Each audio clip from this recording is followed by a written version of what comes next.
So when that happens, I mean, how much of a domino effect, can be had by these? Because I would imagine. Well, I think it'll affect every country in the world, and no one's going to escape that.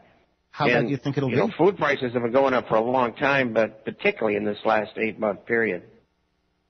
So how bad do you think it's going to get before it plateaus? Well, I think it'll go up another 50%. Wow. Oh, boy. It's not good. And that's why I've been telling people for years to put away dehydrated and freeze-dried foods. If we have an emergency, it gets too expensive, or you lose your job. A lot of people are losing their jobs. A lot of people are happy they put that food away because now they at least can eat okay. The last time we spoke, it was before the midterm elections. Now that they're over, would you care to prognosticate on what we can expect to see over the 2 remaining years of Obama's illegitimate term of office? I consider it illegitimate because of his birth. Well, I agree with you. And I think we're going to go sideways to maybe slightly better than we were experiencing, because normally in that kind of an election, about 6% of the incumbents either retire or they're defeated. There were 14%. And so that's a little bit better. I would have liked to seen 50% get kicked out of office, because 95% of the people in the House and the Senate are getting paid off. And they do what the people who are paying them off tell them to do. I mean, you saw that happen with the finance bill that they passed, and then the health care bill, which was 20 different increases in taxes. And incidentally, I don't know if you've heard it yet, but the second court, a federal court in Florida, has just said that the mandatory insurance part of that medical bill is unconstitutional. Oh, and which court said it? A court in Florida. In Florida? No, I haven't seen that one yet. That's probably it's a federal district court. That'll probably be on my desk by the end of today. Yeah, it just came out. Yeah. Oh, and that means it'll go to appeals, and appeals probably will agree with them, and it'll end up in the Supreme Court. And the Supreme Court is bought and paid for, and so they'll say the bill's fine. But of course, yes. Let's take a call if we may, Bob. Tom is calling in from Washington. Hi, Tom. You're on the line with Bob Chapman.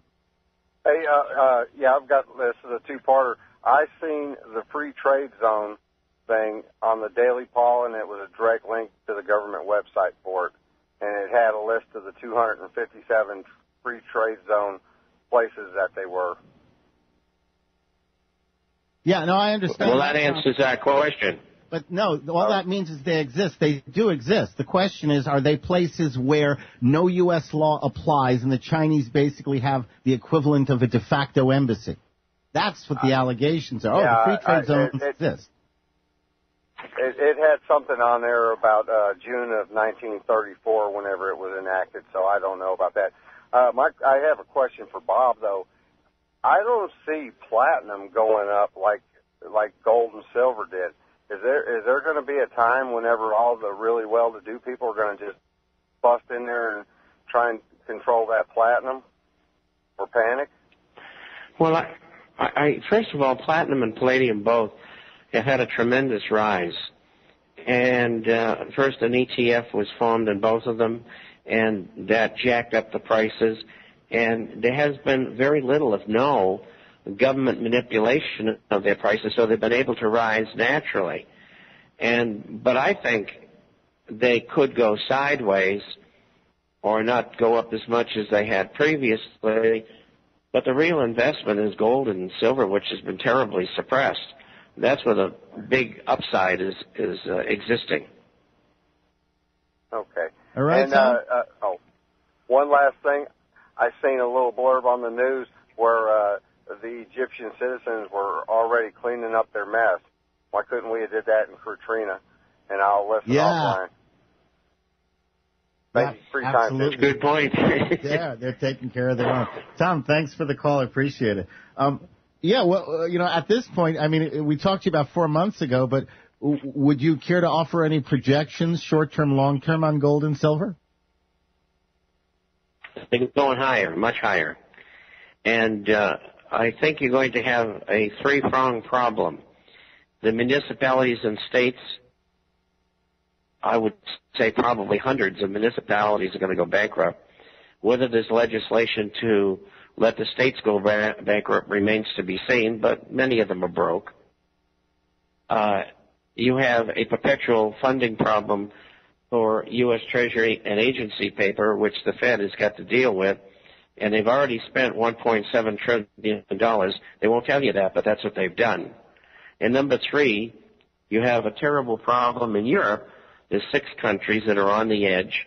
Unemployment is very high. They've tried to use austerity. It will not work. And you have an up-and-coming surprise election in Ireland. And I think that the arrangements by the previous administration, which essentially sold the Irish people out, that I think might very well be broken, and they may default and leave the euro, go back to the punt, and maybe even leave the European Union. And that would definitely take out one of their key pillars, no question about it. The whole thing with Ireland and the Lisbon Treaty and that whole thing, that was terrible. Yeah, I know. I'm going to wait. I want to see it happen, but I'm excited. Would you care, again, this more on the economic situation, would you care to give us your current expectations concerning short-term, long-term U.S., EU, and global economies? Well, I think on the short term, you're going to see a GDP increase in the United States at the end of the fiscal year, September 30th, a growth rate of 2 to 2.25%. The last time around in QE1 and Stimulus 1, we had an increase of 3 to 3.25%. And it just shows you when you use something more than once, and of course it didn't really work the first time, you don't get the power that you had from the first injection of money and, money and just in general, $2.5 trillion. They're doing the same thing again, and it's not going to work. And then there'll be another one behind it.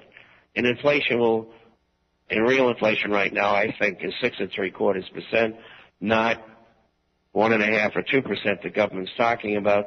I think real inflation will be 14% by the end of the year and higher next year if they implement QE3, and I think they will. Wow. And that could bring about hyperinflation. And you don't want to see that because it's always followed by deflation and depression. What about the EU? Well, I think Ireland is going to walk away. And if I was them, I would. And then that would give Greece the bump to do the same thing. And then you've got the coming problems in Portugal and Belgium, who are the 2 weakest parties right now, and they may follow. And I understand. And then you have Spain, which is in serious trouble as well. Yeah, I understand. Spain is kind of there on the precipice. I just saw the official unemployment figure of 20.3% this morning out of Spain, and unemployment of those between 18 and 35 years old is 35%. So if the EU and or the euro were to collapse, what would that mean? I mean, what would that, what would you expect as a result, as a consequence? First of all, they'd all return to their original currencies. They would have to have a conference where they split up the pluses and the minuses, so to speak, and they would be on their own again. They would have to make separate trading agreements with one another like they had before, and the dream of a one-world Europe would be dead. I think it would probably be a good thing. In your opinion, and I'm not interested in the official economic standards for this, but in your opinion, is the United States in a recession, depression, or something else? 2 years ago, tomorrow, I said that we in the United States, we're in an inflationary depression, and we are. And that could graduate into hyperinflation, which is inflation plus people getting rid of their money because it was deteriorating so badly. And that would be followed by a deflationary depression. And, you know, that doesn't take into consideration any untoward things happening that nobody expected. No, they never take. They always. And those things can happen, yeah. You know. Yeah, and they always make their projections based on best scenario, and it's never a best case scenario. It's the International Forecaster. It's your almanac for all things economic, business, finance, social, politics, worldwide.